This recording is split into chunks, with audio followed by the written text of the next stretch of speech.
आवाज़ विशेष कार्यक्रम में आपका स्वागत है। आवाज़ विशेष में इस वक्त हमारे साथ है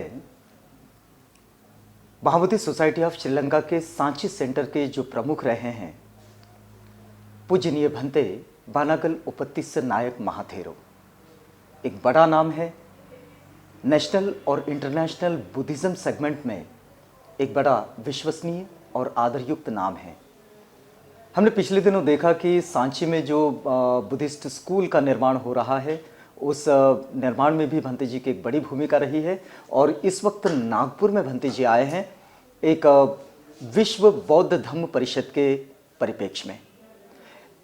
इस समय बुद्धिज़्म किस स्थिति में है और बुद्धिज़्म की भारत में, श्रीलंका में और दोनों देशों की व्यवस्था में कैसी भूमिका होती है, इस सब पर एक छोटा सा उनका अनुभव हम आपके साथ शेयर करेंगे। तो सीधे भंते जी से जुड़ते हैं। भंते वंदामी भंते जी, यहाँ से शुरू करते हैं कि बड़े दिनों बाद आपका नागपुर आना हुआ है और नागपुर ये धम्म भूमि है, क्रांति भूमि है और 1956 में एक बड़ी धम्म क्रांति यहाँ पर हुई है और इस वक्त एक विश्व धम्म सम्मेलन का यहाँ पर आयोजन हो रहा है। कैसा महसूस कर रहे हैं आप कि नागपुर में हैं आप? ऐसा है कि बौद्ध धर्म के बारे में जब हम सोचते हैं तो जी बहुत सारे नाम हैं, जिसमें कि हम सम्राट अशोक को ले सकते हैं। जी बिल्कुल। के ज़माने के बाद ये सब पूरा 12वीं शताब्दी तक आते आते सब कुछ नष्ट हो गया। लेकिन इस कड़ी में अनागारिक धर्मपाल जी को नहीं छोड़ा जा सकता। धर्मपाल जी आए जी और भारत के जितने भी ये तीर्थ स्थल थे उसका रक्षा किया। जी उसी जमाने में जो बीज मेरे तरफ से जब मैं देखता हूँ कि जो बीज अनागारिक धर्मपाल जी बोया था उसका महावृक्ष जो है वो डॉक्टर बाबा साहब अम्बेडकर है। बिल्कुल बिल्कुल। उन्होंने जब 56 से लेके जो कुछ किया है उसी के कारण आज भारत के पॉपुलेशन में एक प्रतिशत गिन सकता था। मैं भी भारत में रहा जब मेरा उम्र 12 साल के थे, उस समय से लेकर 17 साल तक था। बहुत मुश्किल से कई सालों में एक दिन एक हिंदुस्तानी बौद्ध को देख सका। लेकिन आज ऐसे नहीं, कहीं भी जाइए आपको कोई आके कहेगा नमो बुद्धा है, इसका मतलब ये कि वो बौद्ध है। इसका श्रेय अनागारिक धर्मपाल और डॉक्टर बाबा साहब अम्बेडकर का है, जो जिन्होंने बहुत सारे अपने जीवन को अर्पित करके ये काम शुरू किया है।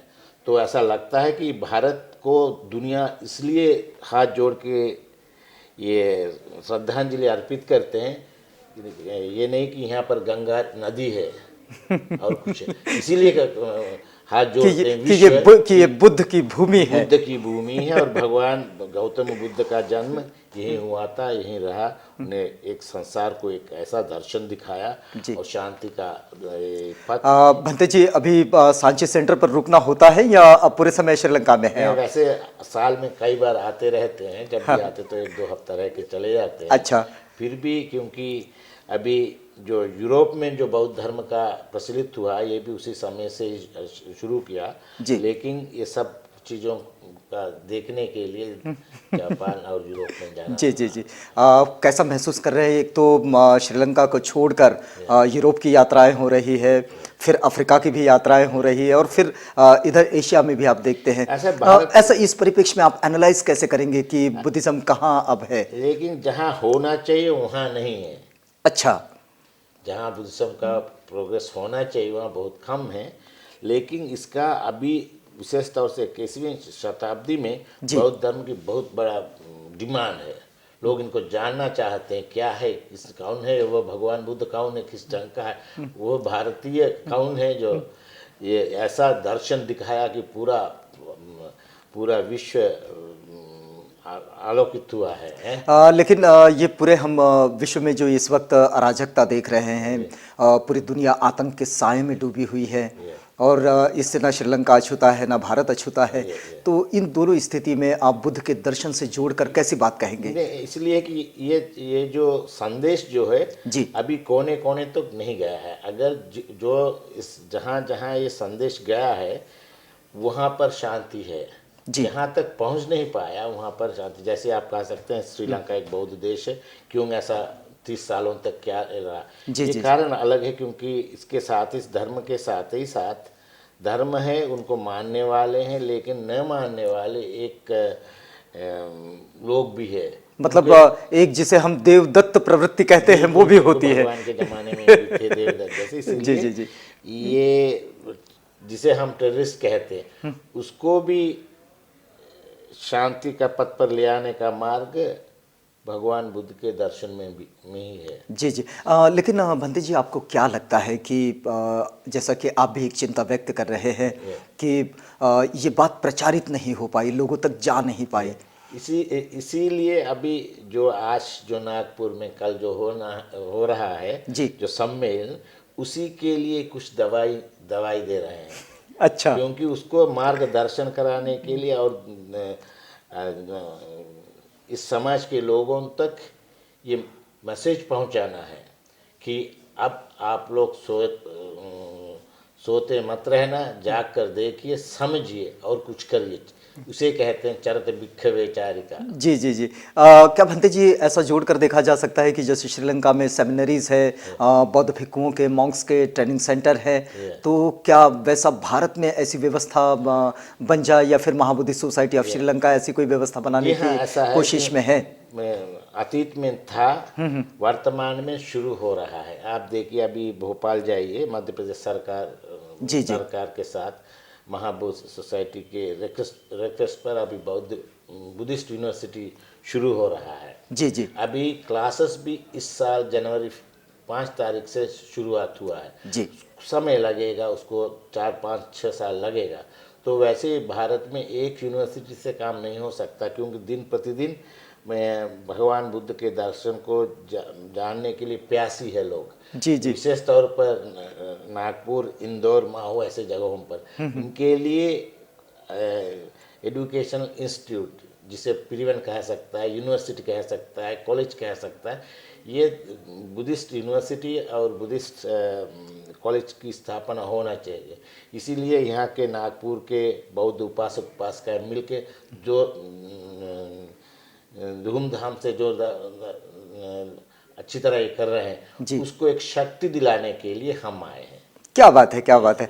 भंते जी, एक बात और आपसे शेयर करना चाहेंगे कि जैसे दो चीज़ें, एक तो देवमित्र अनागारिक धम्मपाल जी यहाँ के सारे मॉन्यूमेंट्स जो बुद्धिस्ट मॉन्यूमेंट्स रहे हैं उनको संरक्षित करने की दृष्टि से, उनका संगोपन करने की दृष्टि से, उनको सुरक्षा प्रदान करने की दृष्टि से काम करते रहे, और फिर उसी कड़ी में बोधिसत्व डॉक्टर अम्बेडकर आए और 1956 की धम्म क्रांति हुई। लेकिन इन दोनों चीज़ों को एक दूसरे से जुड़ता हुआ हम लोग देखते नहीं हैं। ये क्या बात है?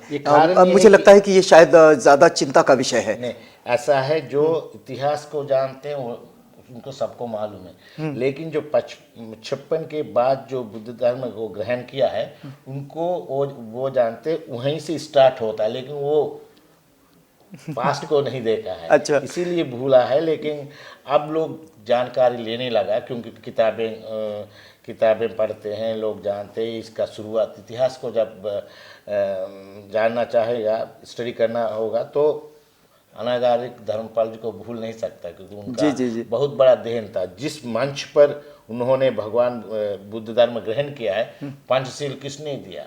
वो जो बौद्ध भंते जो थे, वो अनागारिक धर्मपाल जी का ही देन थे। उन्होंने भारत में ले पूज्य गुरु चंद्रमणि जी जो थे, चंद्रमणि बाबा, चंद्रमणि बाबा थे, और देवाप्रिय वाली सिंह जो महाबोधि सोसाइटी के जनरल सेक्रेटरी थे, और वो उस मंच पर है, वही मार्गदर्शन करवा रहे हैं। इसके बाद वहीं पर अनागारिक धर्मपाल के शिष्य मेटिवला संग्रतन जी है, हेडगाले पान्यातिस जी है, ये सब कुछ रहा। और विशेष खास तौर पर बौद्ध धर्म ग्रहण करने के पहले बाबा साहब अम्बेडकर साहब देवाप्रिय से ये कहता, तुम सब आके सब संभालो ये काम, मुझे कुछ नहीं मालूम, तुम इसको ऑर्गेनाइज करो। जी जी जी। तो इस ढंग से साथ रहा है। लेकिन बाद में उन लोगों का नाम धीरे धीरे भूलते गया है, लेकिन अभी भूलेगा नहीं। अब वो और आगे चला आएगा, जरूर जाएगा, क्योंकि यह इस साल अनागारिक धर्मपाल जी का 150th बर्थ एनिवर्सरी है। जी बिल्कुल। भारत सरकार ने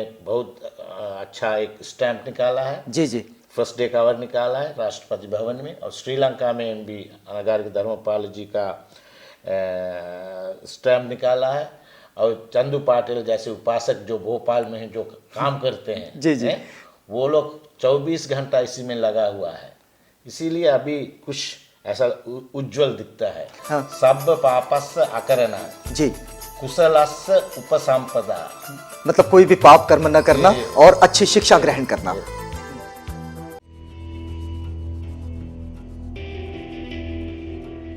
इस वक्त हम जब तथागत बुद्ध के दर्शन तो इतना विशाल है कि जिसको हम लोग एक जन्म में शायद उसको जानना समझना बड़ा मुश्किल है। लेकिन उसमें से वो कौन सी चीज़ है कि जो इस वक्त इस दुनिया को देने के लिए बहुत ज़्यादा ज़रूरी है और एक भिक्षु के रूप में आप उसे बांटना चाहेंगे? पाली में कह सकता है, हिंदी में पता नहीं कहाँ तक को उसका इंटरप्रिटेशन। हाँ। सब पापस्य अकरणा जी, कुशलस्य उपसंपदा, मतलब कोई भी पाप कर्म न करना और अच्छी शिक्षा ग्रहण करना। सब पापस्य अकरणा कुशलस्य उपसंपदा सचित्त पर्योदपनं एतम बुद्धान शासना। बस अपना चित्त शुद्ध रखें। और ये भगवान बुद्ध की, यही बुद्ध की देशना है। जी जी जी। भट्ट जी, एक चीज़ और समझना चाहेंगे कि जैसे श्रीलंका में हम बुद्धिज़्म को देखते हैं और आपका आना जाना भारत में भी होता रहता है, अब दोनों में क्या विशेष अंतर देखते हैं? अंतर ये कि जो श्रीलंका के बौद्ध समाज 2300 साल तक एक संस्कृति है, एक कल्चर है, एटमॉस्फेयर में, मतलब उनकी प्रीचिंग और प्रैक्टिस दोनों में है। दोनों में। और बचपन से ही जब बच्चा माता के गर्भ में है उस दिन से ही वो बुद्ध धर्म को सीखता है, क्योंकि जब माँ सोते हैं तो सूत्र पाठ रेडियो लगाते हैं तो बच्चा सुनता है। जब बच्चा पैदा होता है तो उसका नाम रखने के लिए उसको सबसे पहले कुछ खिलाने का काम होता है, तो बौद्ध भिक्षु आते हैं, सूत्र पाठ करते उस समय। सबसे पहले दिन जब स्कूल जाते हैं तो मंदिर जाके आशीर्वाद लेके जाते हैं। तो इस ढंग से बौद्ध धर्म और उनके दैनिक जीवन में डे टू डे लाइफ में अलग नहीं कर सकते, वो साथ रहता है। लेकिन वो यहाँ पर नहीं है, लेकिन धीरे धीरे अब शुरू हुआ है, क्योंकि भारत में भी बहुत बड़ा पंडित थे, राहुल संस्कृत्यायन जैसे, आनंद कौशल्यान जी जैसे, जगदीश काश्यप जैसे, धर्मरक्षित जैसे लोग भारत में रह गए। इसीलिए अब धीरे धीरे लोग भिक्षु बनने लगा और उपदेश देने लगा। तो अब उसमें कुछ टाइम लगेगा, अभी तो 50-60 साल लगा है इसमें। जी जी जी जी जी। और समय की जरूरत है, लेकिन आने वाले 5-10 साल के अंदर बहुत बड़ा परिवर्तन होगा भारत में। अच्छा, भदंत डॉक्टर आनंद कौशल्यान जी भी वहाँ श्रीलंका विद्यालंकार रहे हैं, तो विद्यालंकार से जुड़ी हुई शायद आपकी भी बहुत सारी यादें होगी भंते जी के दर्शन के साथ और भंते जी के योगदान के साथ। इस चीज़ को आप कैसा शेयर करना चाहेंगे? ऐसा है, जब मेरा मुलाकात तो आज से करीब 30-40 साल पहले हुआ जी डॉक्टर में, और वो भी लंदन में यूरोप में जो सबसे पहला मंदिर बनाया है जिसे लंदन बुद्धिस्ट विहार कहता है, वो महाबोधि सोसाइटी ने बनाया है अनागारिक धर्मपाल जी के जीते। और शायद मैं जो याद कर पा रहा हूँ कि डॉक्टर आनंद कौशल्यान जी उसका इनॉग्रेशन करने गए थे। बिल्कुल गए थे और वहीं रहे। उन्हीं लोगों ने सारिपुत्ता और मोगलान जी का, अरहंत सारिपुत्त का अवशेष जो म्यूजियम में रखा हुआ है देखा है। उन्होंने इन्फॉर्म किया है महाबोधि सोसाइटी को, तब से ही ये शुरू करके जी हाँ उस अवशेषों को भारत लेके आया, जो अब सांची सेंटर पर है, सांची में रखा हुआ है। जी जी। तो ऐसे योगदान बहुत दिया, और ये नहीं कि उतना ही नहीं, बल्कि जो हिंदी में जो कुछ लिखा गया है जी, मतलब जो सिंहली से आया है जी, बहुत कुछ उनका धर्म के प्रति बहुत सारे काम हुआ है जी। किताबें और उसको प्रचलित करना और उसको प्रैक्टिस करना, जो काम वो सब बाबा साहब अम्बेडकर उस काम को शुरू उन्होंने, मतलब उस काम को आगे भी बढ़ाते गए। एक बात भंते जी आपसे और जानना समझना चाह रहे हैं हम कि हम लोग देखते हैं कि इस वक्त मनुष्य जो है वो स्वच्छंदता से जीना चाहता है, वो अपने जीवन को कोई मापदंड नहीं लगाना चाहता। उसे ऐसा नहीं लगता कि भाई जीवन में कोई शील हो, जीवन का कोई नियम हो, जीवन का कोई कानून हो, और इसके कारण वो बहुत ज़्यादा दुखों की ओर चला जाता है।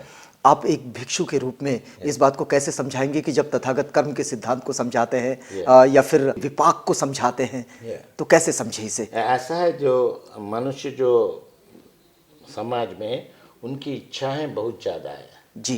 इच्छा ज़्यादा होने के कारण ही वो दुख में रहता है, और दुख से मुक्ति होना है, मुक्त होना है, मतलब सुख की ओर जाना है। ये सुख की ओर जाना है जी। इसके लिए वो बहुत फाइट करते हैं। जो लोग उसको समझ के प्रैक्टिस करते हैं तो वो पार कर जाते हैं, जो नहीं कर सकते वो वहीं रह जाता है। अच्छा, एक मतलब तथागत के दर्शन में यदि हम लोग समझने की कोशिश करें तो तथागत बुद्ध कहते हैं कि भाई जीवन का अगर कोई सर्वश्रेष्ठ गंतव्य होगा तो बस वो निब्बाण है। तो इस निब्बाण को हम लोग क्या शब्दों में परिभाषित कर सकते हैं? निर्वाण ऐसा है, जो लोग संसार में जन्म लेना ही दुख है और रहना भी दुख है, तो इस नॉन स्टॉप जो लोग जीते हैं मरते हैं, जीते हैं मरते हैं, ये इसको कम करने के लिए ही निर्वाण की जरूरत होता है। उसके लिए हर लाइफ में कुछ ना कुछ लोग उस रास्ते को देख के चलना चाहिए जी। लेकिन ऐसे चलने वाले भी थे, ऐसे चलने वाले भी है, लेकिन बहुत से लोग वो वहाँ तक पहुंच नहीं पाते हैं, इसलिए प्रैक्टिस कम है। और प्रैक्टिस करने से ही हो सकता है। वास्तव में हमेशा अपना दिल को पवित्र रखना, शुद्ध रखना, और उसके लिए वो संयम में रहना, और हमेशा गलत काम न करके अच्छा काम करना, और जहाँ तक कि वो एक दैनिक मतलब इसे कहे कि हम सदाचरण के मार्ग पर रहें। जी जी। तो अभी ये कमर्शियल संसार में, सोसाइटी में, वहाँ तक जाने से ज़्यादा कमर्शियल लाइफ लोग मुड़ते हैं। उसको वापस खींच के ले आना ही बौद्ध भिक्षु का कर्तव्य है। मतलब ऐसा माने कि बहुत ज़्यादा मटेरियलिस्ट हो गए हैं लोग। बिल्कुल। इसीलिए उसको उस रास्ता बदलाने के लिए ही एजुकेशन की ज़रूरत है, मेडिटेशन की ज़रूरत है, बौद्ध भिक्षुओं की ज़रूरत है, मार्गोपदेशकों की ज़रूरत है। ये जहाँ पर मिल जाता है, इसीलिए यहाँ नागपुर में एक बौद्ध विश्वविद्यालय जो बन रहा है, उसका महत्व वो है। क्या बात है। निर्वाण जाने के लिए एक रास्ता है। मतलब एक अच्छे संस्कारों के साथ और एक अच्छी शिक्षा के साथ लोग आगे बढ़ सके। भंते जी, आप इस वक्त हमारे दर्शकों के लिए एक अंतिम संदेश आप क्या देना चाहेंगे? ऐसे में मुझे ये, अगर हम सभी लोग, भगवान बुद्ध शांति के पथ पर रहा, वो किसी को वायर नहीं किया जी। हम सब लोग मिलकर, हर जाति हर धर्म, सब लोग मिलजुल कर रहना सबसे भगवान बुद्ध का, मतलब जैसे कि तथागत कहते हैं कि भाई मेरा जो कुछ है वो मनुष्य के कल्याण के लिए है और उसके सिवाय कुछ भी नहीं है। भंते जी, आप हमारे साथ आए और हमसे बातचीत की, इस पूरी बातचीत के लिए आपका बहुत धन्यवाद। भंते जी के साथ ये बातचीत तो यहाँ पर रोकते हैं, लेकिन आवाज़ इंडिया के साथ आप जुड़े रहिएगा, प्रोग्राम आगे भी जारी है।